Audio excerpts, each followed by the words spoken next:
Good afternoon, guys.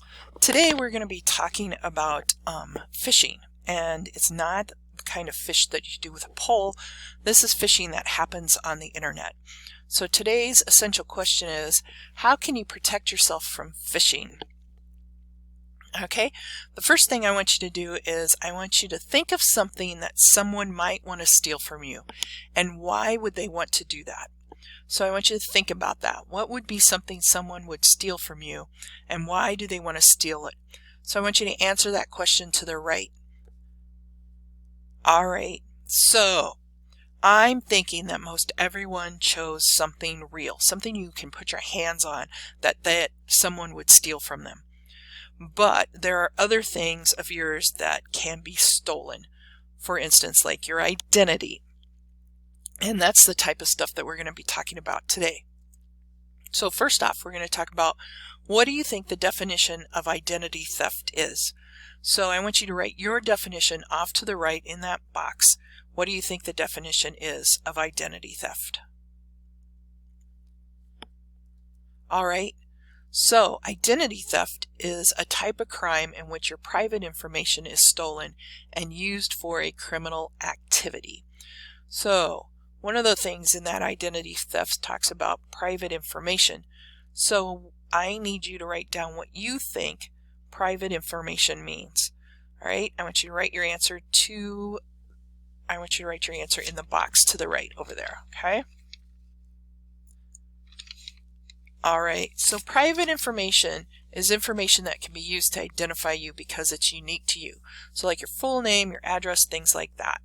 So I'm going to take a few minutes and I want you to write some of the things you think are your private information. So go ahead and put those in off to the box on the right. So here are some of the things you could have listed. You could have listed your full name, you could have listed your address, you can list your phone number, your social security number, maybe the name of your school, maybe the names of your parents. That kind of stuff is private information. And the reason we want to keep our private information private is because people can take your information and they can use it to do the following things. So they can use it to cyberbully somebody. So they can pretend that they are actually you and they can start cyberbullying somebody. They can create false documents. So when they create a false document, then they can do things like buy things with your money, or they can get loans or jobs or driver's licenses. Okay, so they can actually take your information and then take on your identity and start racking up some massive bills.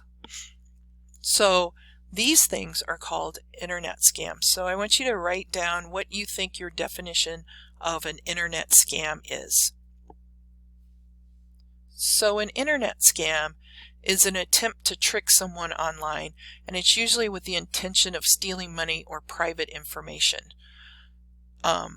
Those kinds of scams, oops, we do it twice. So that leads us to the word phishing. So what do you think phishing means? What do you think the definition of phishing is? Go ahead and write that down. So phishing is when someone poses as an institution like a bank or a school and sends you a personalized message asking you to provide private information. Now we're going to look at some examples of phishing, and I want you to look at me. I want you to tell me off to the box whether you would click it or skip it. So our first one is this one. The world's weirdest pet, peek and retweet. Would you click it or skip it? Go ahead and tell me that. All right. So if I were doing this, I would actually skip it. And one of the reasons why is because the address right here looks a little weird, okay? And also it's got this look at now, and so it's asking me to do something. So it could be phishing for some information. So I would actually skip that one. So how about this one? What do you think? Click it or skip it? So on this one, I think I would actually skip this one too.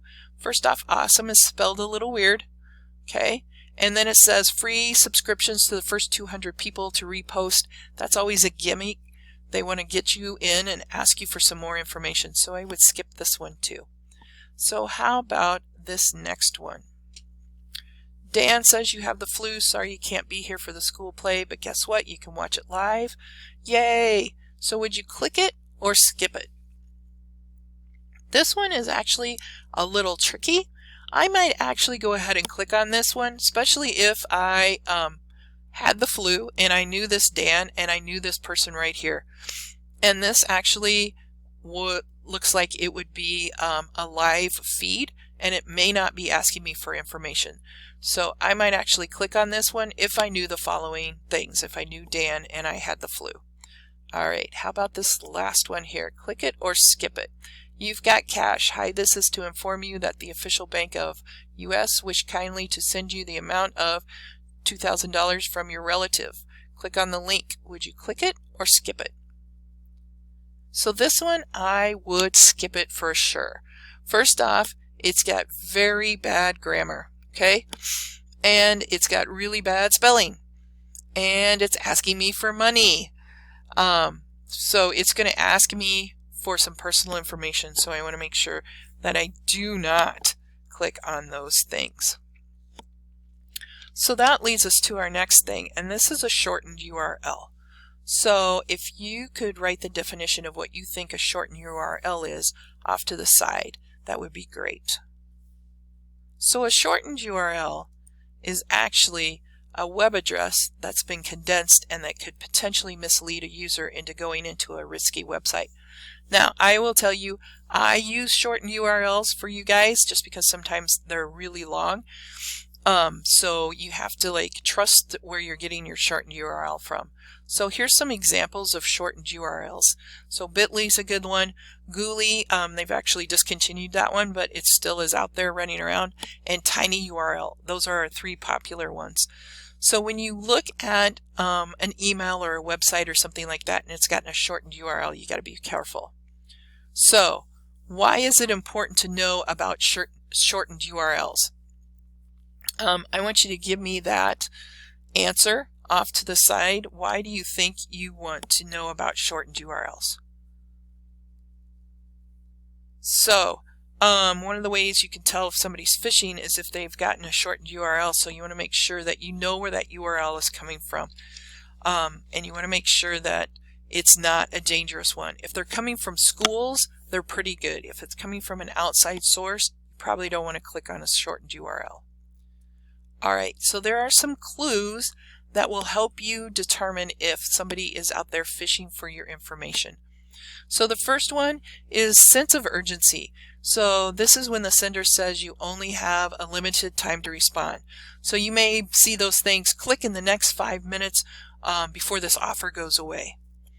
If it has spelling and grammar errors. So like banks do not misspell words. They won't send out things that are misspelled. Alert, alert.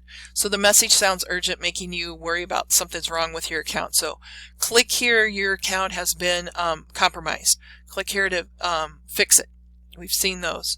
Generic or a missing greeting. So if your bank is sending you something, it will actually have your name on it. It won't say, "Dear valued customer." Okay?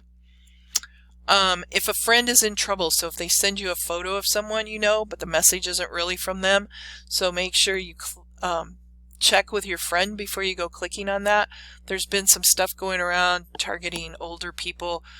Your grandson's in jail. Please send the following money to us so that we can get him out of jail.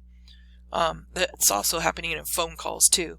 So once again, the shortened URL, so you make sure you know where it's coming from. And also a too good to be true. So for instance, if they're sending you something that says, "Hey, click here, you've just won an iPad," or "You've just won a new free iPhone," those things are too good to be true because not everybody's going to be giving away a $500 iPhone. All right, so those are the phishing clues. So keep those in mind. So today, here's what you need to do. Over in Google Classroom, you will have a worksheet that looks like this, how to catch a fish.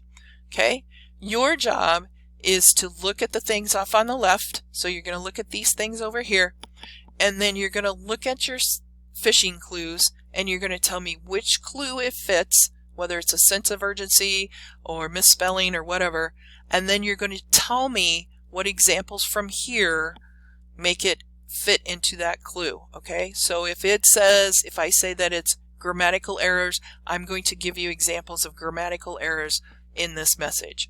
So you have 1, 2, 3, 4, 5 of these to do. Okay, so you're going to do these 5. They're all different. Then you're going to hit the turn in button up at the top, and then you're going to go back to Google Classroom and you're going to do the phishing quiz. And the phishing quiz is not very long. It's only a couple of questions. Okay, so you're going to make sure you do that. So you need to do this worksheet and then do the phishing quiz, and then you will be done for today. All right, so have an awesome day. I will see you next time.